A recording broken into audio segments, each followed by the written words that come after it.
जय हिंद साथियों, डॉक्टर संग्राम पाटिल इंग्लैंड से बात कर रहा हूँ।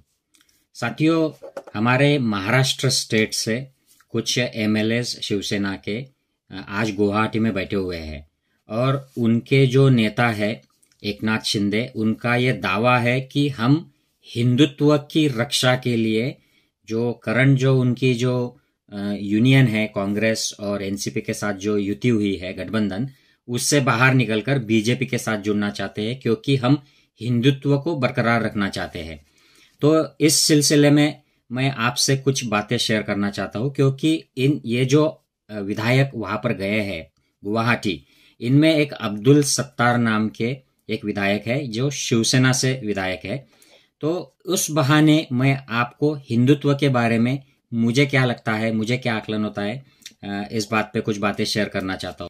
तो साथियों, ये हिंदुत्व कहाँ से आया? क्योंकि हिंदू वर्ड तो भारत का नहीं है। हम सिंधु नदी और उसकी जो 5 नदियां थी, उस प्रांत को सिंधु संस्कृति कहा जाता था और वेस्ट के जो लोग हैं उसको कोई इंडस कहता था, तो उससे इंडिया हो गया। और जो अरेबियन लोग हैं, पर्शियन लोग, वो उसको हिंदू कहते थे उस नदी को, तो उसको हिंदू संस्कृति कहा गया।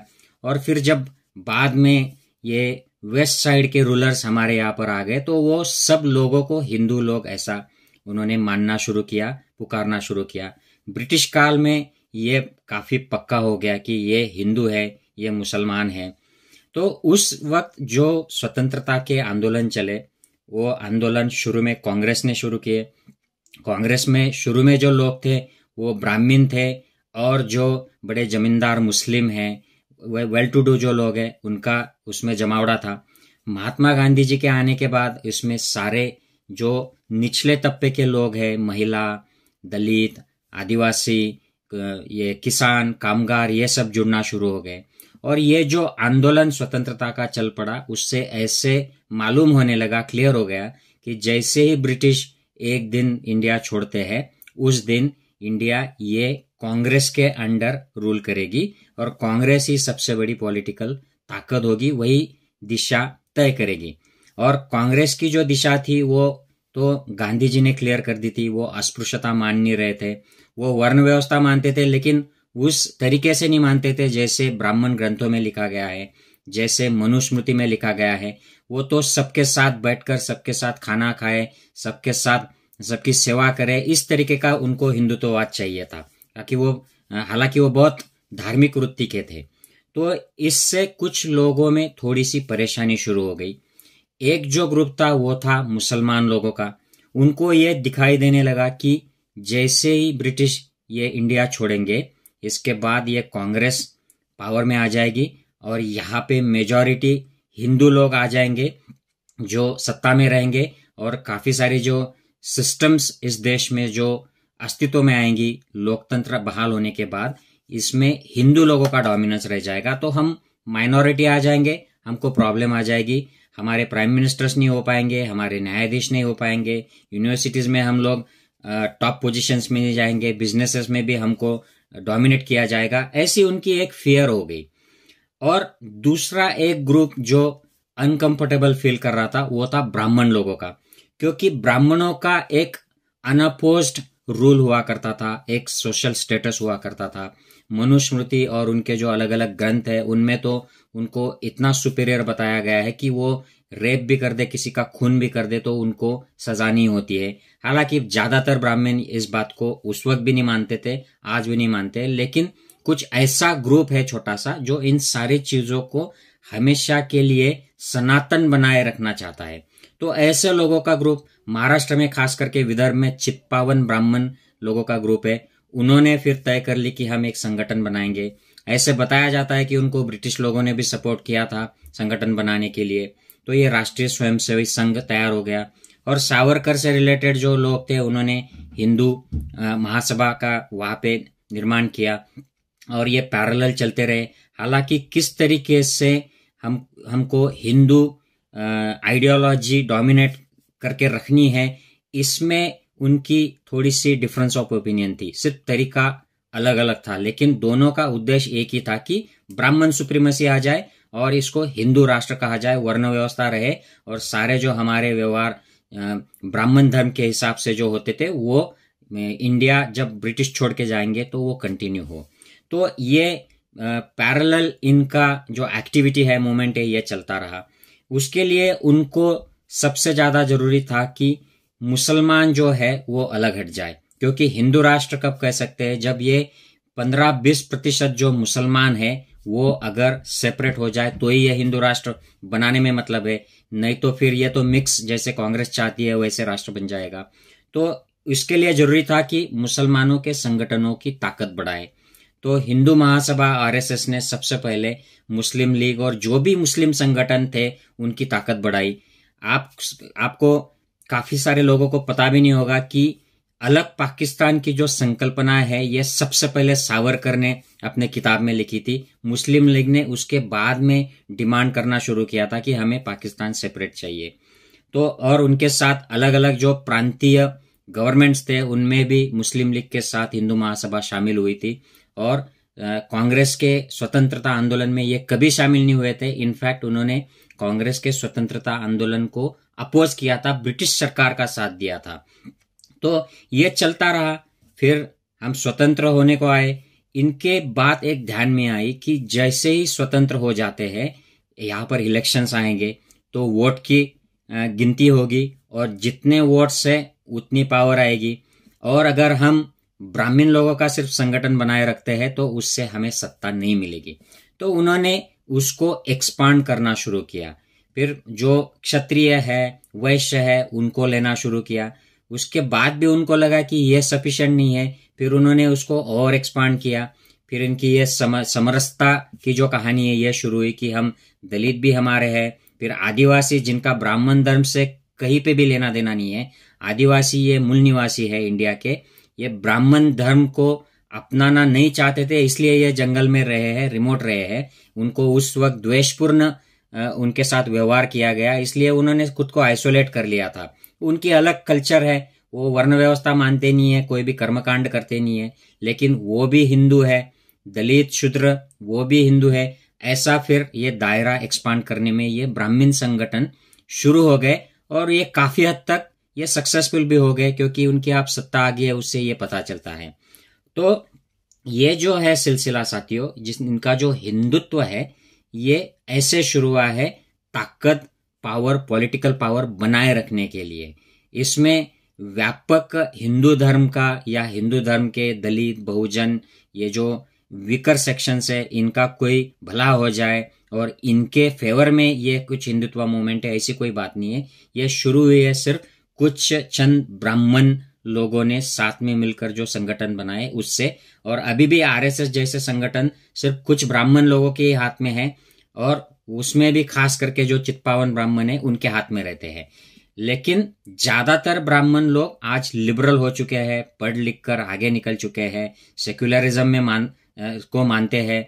और यहाँ तक कि कांग्रेस में मेजॉरिटी जो लोग 1947 के बाद जो मिनिस्टर बने थे पहले इलेक्शन के बाद 1950s के बाद, वो ब्राह्मण थे मेजॉरिटी उसमें। पंडित नेहरू जी खुद ब्राह्मण थे, कश्मीरी ब्राह्मण।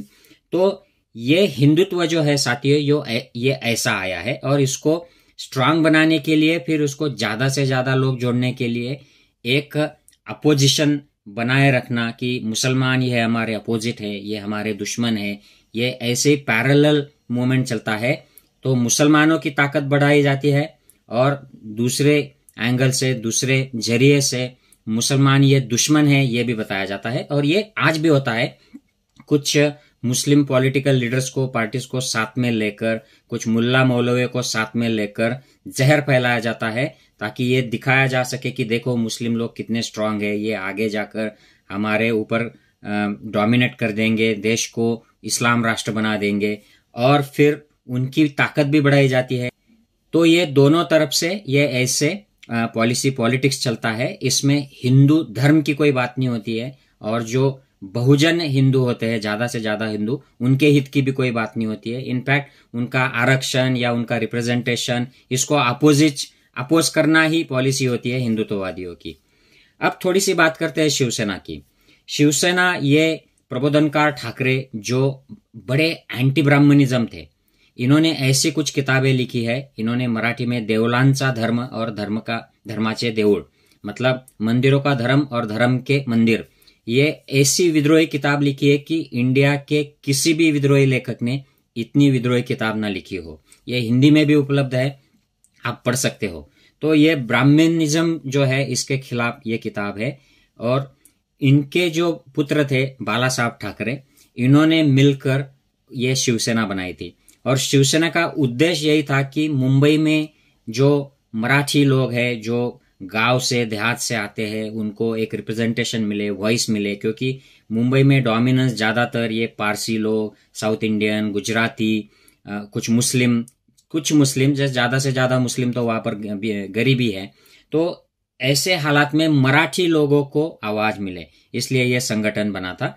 लेकिन बाद में जब इसको पॉलिटिकल प्रोग्रेशन हुआ तो इन्होंने इसको दायरा इसका बढ़ाकर हिंदुत्व दायरा किया कि हिंदू जो कॉमन लोग हैं उनका रिप्रेजेंटेशन मिले। लेकिन ये शुरू से क्लियर किया था इन्होंने कि हमारा हिंदुत्व ये शेंडी जनेऊ का हिंदुत्व नहीं है।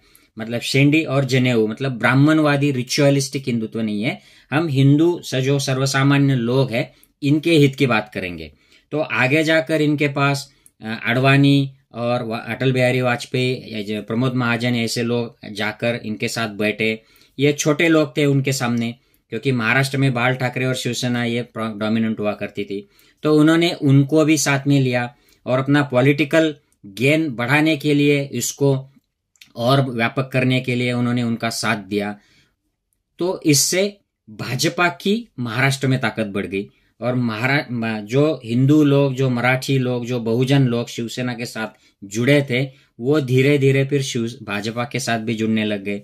क्योंकि भाजपा तो कुछ भी नहीं थी महाराष्ट्र में, शुरू में शिवसेना को ही मानते थे लोग।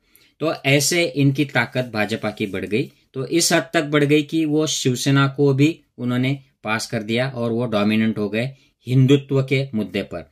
बट एक्चुअल में इसमें धर्म कोई भी नहीं है। इसमें हिंदू आदमी का धर्म की कोई प्रगति हो, आध्यात्मिक प्रगति हो, ऐसी कोई बात नहीं है। या हिंदू आदमी की कोई शैक्षणिक सामाजिक उन्नति हो, उसको कुछ रिप्रेजेंटेशन मिले, ऐसी भी कोई बात नहीं है। ये शुरू कुछ अलग इरादे से ही हुए थे। जैसे मैंने बताया कि आरएसएस का जो हिंदुत्व है ये ब्राह्मण सुप्रीमेसी और जो ब्राह्मणिकल जो रिलीजन है, जिसके जो कस्टम्स है, ये डोमिनेंट रहे, इसके लिए शुरू हुई थी। और शिवसेना का हिंदुत्व ये मराठी लोगों को मुंबई में आवाज मिले, मराठी लोगों की उन्नति हो, उसको रिप्रेजेंटेशन मिले, इसलिए शुरू हुई थी। अब जो हालात हो गए हैं, इसमें कुछ विधायक शिवसेना के भाग गए हैं गुवाहाटी में। और सब जानते हैं कि इसमें भाजपा का हाथ है, क्योंकि गुवाहाटी में जिस तरीके से सूरत में, गुवाहाटी में उनको वहां की स्थानिक प्रशासन का, पुलिस का सपोर्ट मिला, उससे यह सब पता चलता है। तो इन विधायकों में ऐसे विधायक है ज्यादातर कि जिनके ऊपर ईडी सीबीआई के केसेस पेंडिंग है या उनको डराया धमकाया गया है। और ये सब नाम मीडिया में आ रहे हैं, मैं यहाँ पर उसकी रिपीटेशन नहीं करना चाहता हूँ। मैं एक आदमी के बारे में बोलना चाहता हूँ, वो है अब्दुल सत्तार। ये मुसलमान आदमी है, हमारे बाजू के डिस्ट्रिक्ट से ही है जहां से मैं लोकली बिलोंग करता हूँ। तो हम लोग जब औरंगाबाद जाते थे तो बीच में एक सिल्लोड नाम का तहसील प्लेस आता है, वहां पे इस आदमी के बड़े बड़े पोस्टर्स हम देखा करते थे। अब्दुल सत्तार शुरू में ये अपक्ष हुआ करते थे, निर्दलीय।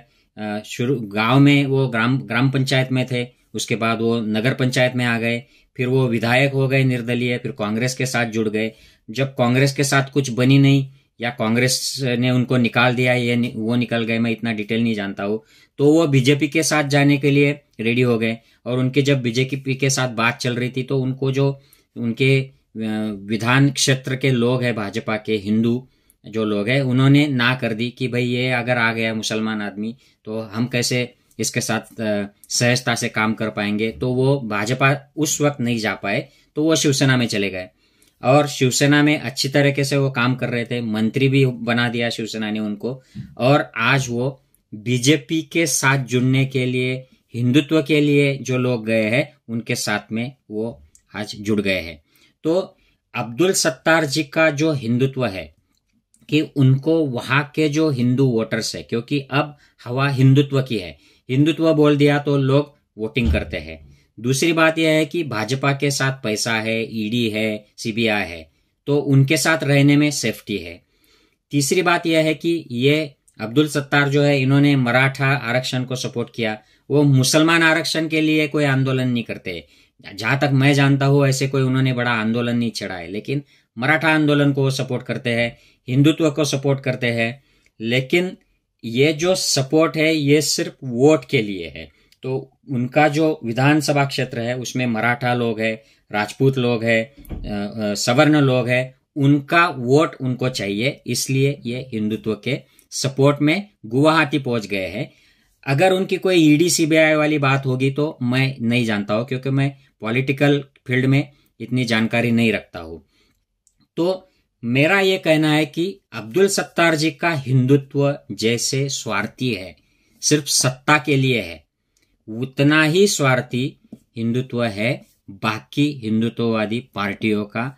फिर वो भाजपा हो या शिवसेना हो या और कोई भी पार्टी हो जो हिंदुत्व की बात करती है, ये सिर्फ सत्ता का हिंदुत्व है।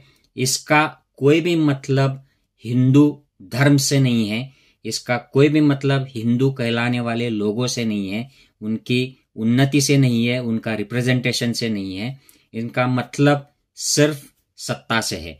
अब 3 जो मैंने पार्टीज डिस्कस की है, आरएसएस, बीजेपी, शिवसेना और अब्दुल सत्तार, सारे अब हिंदुत्व पर क्लेम कर रहे हैं। शिवसेना का क्लेम जो है ओरिजिनली ये मराठी लोगों के लिए था। इनका हिंदुत्व इनके हिसाब से, जैसे उद्धव ठाकरे जी ने भी बताया है कि हमारा शेंडी जनेऊ वाला हिंदुत्व नहीं है। मतलब हम कॉमन हिंदू जो लोग हैं इनकी उन्नति चाहते हैं, इनको रिप्रेजेंटेशन चाहते हैं। तो उन्होंने स्टैंड क्लियर किया है, उनके पिताजी ने भी किया था। उनके जो दादाजी थे प्रबोधनकार, उन्होंने तो एकदम जाहिर किताब लिखी है एंटी ब्राह्मणिज्म, और उस वक्त उन्होंने हिंदुत्व नाम की भी किताब लिखी है। तो ये इनका हिंदुत्व हो गया। आरएसएस बीजेपी का हिंदुत्व जो है ये ब्राह्मण धर्म का, ब्राह्मण सुप्रीमेसी का, कुछ ब्राह्मण लोगों ने तैयार किए हुए जो संगठन है और उसको बाद में उसका दायरा बढ़ा दिया है ताकि उनको वोट मिल सके, वो हिंदुत्व है। और अब्दुल सत्तार जी का हिंदुत्व है जो सिर्फ ये हिंदू, राजपूत, मराठा इन लोगों से वोटिंग ले पाए और शायद खुद को बचा पाए ईडी सीबीआई से। तो ये हिंदुत्व जो है ये सिर्फ सत्ता का है, चाहे किसी भी नाम से, किसी भी उसको रंग से पुकारा जाए, ये सत्ता का है। इसका हिंदू लोगों से कोई भी मतलब नहीं है, हिंदू धर्म से मतलब नहीं है। I hope I have made this clear to you. If you agree with this points, अगर मेरी बात से सहमत हो तो ये वीडियो जरूर शेयर कीजिएगा। जय हिंद साथियों।